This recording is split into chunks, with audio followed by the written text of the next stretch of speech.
नमस्कार. आपल्या यूट्यूब चॅनेलमध्ये तुम्हा सर्वांचं पुन्हा एकदा खूप स्वागत आहे.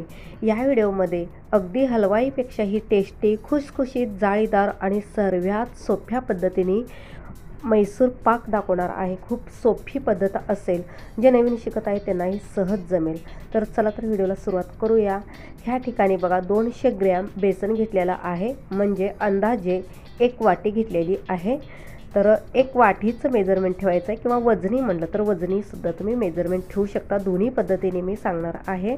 तर 1 वाटी बेसन घेतलेलं आहे, तर इथे 1 वाटी साजूक तूप घ्यायचं आहे. ह्या ठिकाणी बघू शकता मी बेसन असं थोडंसं दाबून भरलं होतं, जास्तही दाबायचं नाही.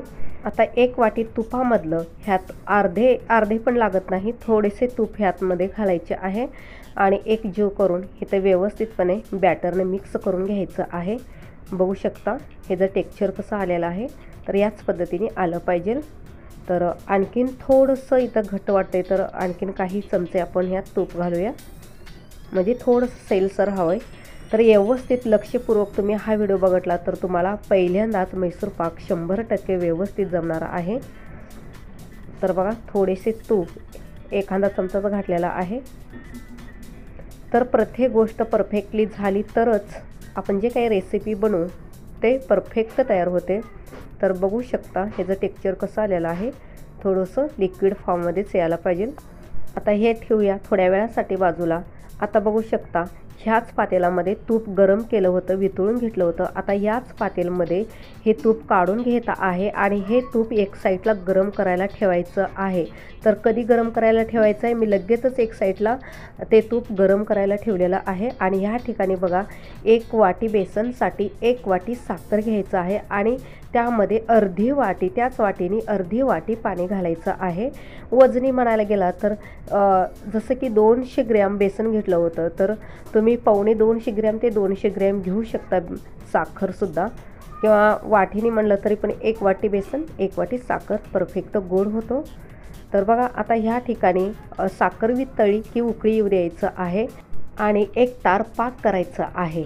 आता साखर वितळ्यासुद्धा तुम्ही बेसन घालू शकता ह्यामध्ये, पण 1 तार पाक केल्यास लवकर ही रेसिपी होते. लवकर होण्यासाठी बघू शकता बोटाने मी तुम्हाला दाखवते. 1 तार इथं पाक झालेला आहे. लगेचच 1 तार पाक झाल्या लगेचच आपलं जे काय बेसनचं आपण बॅटर तयार करून ठेवलं होतं ते ह्यामध्ये लगेचच घालून घ्यायचं आहे. अजिबात वेळ घालवायचं नाही, फटाफट अशा रेसिपी करावं लागतं. तर वेळ न घालवता, कारण जास्त पाक होईल. तर बघू शकता मस्त ह्यात सगळं काय आपण बेसन काढून घेतलेलं आहे. आता इथं सतत ढवळत राहायचं आहे. तर खूप सोपे आहे, फक्त लक्षपूर्वक ही रेसिपी बघा. परफेक्ट बघू शकता तुम्ही या ठिकाणी लगेचच पाकात बेसन हे मिक्स झालेलं आहे. दुसरे एक सांगायचं विसरलेलं आहे, एक टीप नेहमी फॉलो करा. हे टीप अशी आहे की बेसन नेहमी चाळून घ्या, कारण त्यातले जर गुटळ्या राहिल्या तर ते फोडायला फार वेळ लागतं आणि ते लवकर पाकामध्ये एकजीव होत नाही. त्यामुळं बेसन हे नेहमी चाळून घ्यायचं आहे. तर बघू शकता आता एक साईडला जे उरलेलं तूप होतं ते आपण तापायला ठेवलं होतं, ते छान कडक तापलेलं आहे. आता गरमच तूप डावाने अर्धा डाव करत असं ह्यामध्ये मिक्स करायचं आहे आणि लगेचच हलवायचं आहे. आणि हे बेसन तूप सगळं ऑब्झर्व करून घेतं. ह्या बेसनमध्ये तूप अटलं आणि हे बेसन हे जे काही मिश्रण आहे ते असं कढईला चिटकायला लागलं की परत एकदा साजूक तूप ह्यामध्ये गरम घालायचं आहे. पूर्णपणे ह्यामध्ये तूप आटलं की परत एकदा तूप घालायचं आहे. असं पूर्ण करत जायचं आहे, पूर्ण तूप संपेपर्यंत याच पद्धतीने करत जायचं आहे. तुम्हाला कुठेही व्हिडिओ स्किप न करता दाखवणार आहे, तेव्हा तुम्हीसुद्धा व्हिडिओ स्किप न करता बघा, तरच तुमच्या लक्षात येईल परफेक्ट मैसूर पाक कसं बनवायचं आहे ते. तर बघू शकता परफेक्ट. तर तूप घातले म्हणजे 1 ते 2 मिनिटे असंच हलवत राहायचं आहे. तूप पूर्णपणे ऑब्झर्व केलं पाहिजे. हे बेसन पूर्णपणे तूप जे आहे ते बेसनमध्ये नाहीसं दिसलं पाहिजे. हलवाईमधून जेव्हा आपण मैसूर पाक आणतो ते जाळीदार का असतं, तर त्यांची महत्त्वाची टीप म्हणजे हेच असते, त्यांनी एक साईडला गरम तूप करायला ठेवतात आणि गरमच तूप ह्यामध्ये घालतात. तर तूप घातल्या हे पीठ कसं फसफसतंय बघू शकता तुम्ही, तुमच्या डोळ्यांनी बघू शकता लाईव्ह रिझल्ट. कारण असं पीठ फसफसून बघू शकता लगेचच जाळीसुद्धा ह्याला पडायला लागली. तर हे महत्त्वाचं आणि एकच कारण आहे की तूप ह्यामध्ये गरम गरमच घालायचं आहे. गरम तूप घातल्याने काय होतं, ते गरम तूप असल्याने इथं बेसनसुद्धा लवकर भाजतं आणि कारण खालनंसुद्धा ह्याला हीट आहे आणि वरूनसुद्धा गरम तूप घातल्यामुळं तर लवकर हे बेसन भाजतंसुद्धा आणि जाळीसुद्धा छान प्रकारे पडते. आता इथं पाव चमचा पिवळा कलर घातलेला आहे. म्हणजे बघा हलवाईमध्ये कसं असं छान कलरफुल पिवळे असं म्हैसूर पाक मिळतात, तर त्याच पद्धतीने दिसायलासुद्धा व्हायला पाहिजे. टेस्ट तरी येतेच सोडा, टेस्ट म्हणजे हलवाईपेक्षाही टेस्टी घरचं मस्त तयार होतं आणि कलरसुद्धा मस्त छान येतो, सुरेख येतो. तर बघू शकता कलर किती सुंदर आलेला आहे. तर कलर जरूर घाला म्हणजे दिसायला फार सुरेख दिसतं. तर बघू शकता मस्त ह्याला जाळी सुटलेलं आहे. पूर्णपणे हे बेसन हे जे आहे ते आपलं तयार होत आहे म्हैसूर पाकसाठी. तर सतत ढवळत राहायचं आहे. आता थोडंसं तूप राहिलेलं आहे, ते सुद्धा आपण तूप ह्यामध्ये घालून घेऊया. तर तूप संपायला आणि हे आपलं बेसन पूर्णपणे भाजायला गाठच पडतं. कारण बघा परफेक्ट मेझरमेंट असेल तर काहीच चुकत नाही.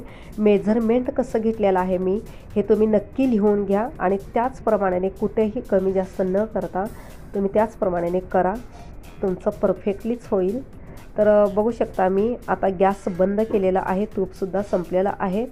आता बघा मी इथं इडलीचं भांडं घेतलेलं आहे, खोल भांडं, आणि ह्याला तूप लावून घेतलेलं आहे.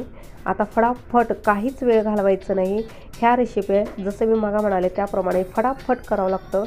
आता इथं असं आपण हा म्हैसूर पाक घालून घेऊया आणि जास्त जोर लावून अजिबात दाबायचं नाही, फक्त सेट करून घ्यायचं आहे एकसारखं, जेणेकरून ह्याला परफेक्ट जाळी पडेल. फक्त सेट केलेलं आहे, चमच्याने वगैरे अजिबात दाबलेलं नाही, हलक्या हाताने फक्त लेवल करून घेतलेलं आहे. आता बघू शकता हे बाजूला ठेवलं होतं एक 15 मिनटासाठी. 15 मिनटात हे थोडेसे गरमच आहेत आणि जास्त थंड झाल्यानंतर कापायला गेल्यानंतर फारच त्याचे तुकडे पडतात. त्यामुळे थोडं गरम असतानाच चाकूने इथं कट करून घ्यायचं आहे. आणि दुसरं म्हणजे बघा तुम्हाला दिसलंच असेल की जर तूप कसं बाजूला सुटलं होतं, तर हलवाईमध्ये जे म्हैसूर पाक करतात त्यांचंसुद्धा तूप असंच बाजूला सुटतं आणि त्यांनीच रेसिपी मस्त आपली होते. तर बघा या ठिकाणी मस्त असं एक लेव्हली मी व्यवस्थितपणे हे जे मी तुकडे करून घेणार आहे. तर चाकू थोडासा मंद होता, कारण चाकू धारदार असेल तर तुमचे व्यवस्थितपणे काप पडतात. तर असं एकसारखेले मी इथं म्हैसूर पाकचे तुकडे करून घेणार आहे आणि शेवटी तुम्हाला दाखवेन. अगदी खुसखुशीत झालेले आहेत, कलरफुल झालेले आहेत, बघू शकता फार खुसखुशीत झालेले आहेत. आणि हे रेसिपी कशी वाटली नक्की मला कमेंट्स करून सांगायला विसरू नका. व्हिडिओ आवडत असेल लाईक शेअर सबस्क्राईब जरूर करा. थँक्यू.